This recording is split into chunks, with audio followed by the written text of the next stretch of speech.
সে রাতে হঠাৎ এক ছেলের সামনে হাজির হল। ঘোমটা দিয়ে বলল, হুহু, আমি ভূত। ছেলে বলল, ওই দাঁড়া, তুই কি কালকে ভূতুটুটু ডান্সে ছিলি?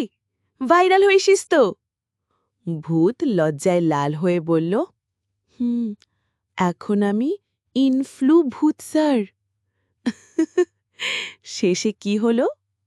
পুরো গ্রামের লোক এখন ওই ভূতের ফলোয়ার।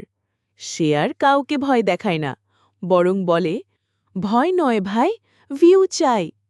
আর তার নতুন চ্যানেল @ঘোস্টগ্রাম অফিসিয়াল।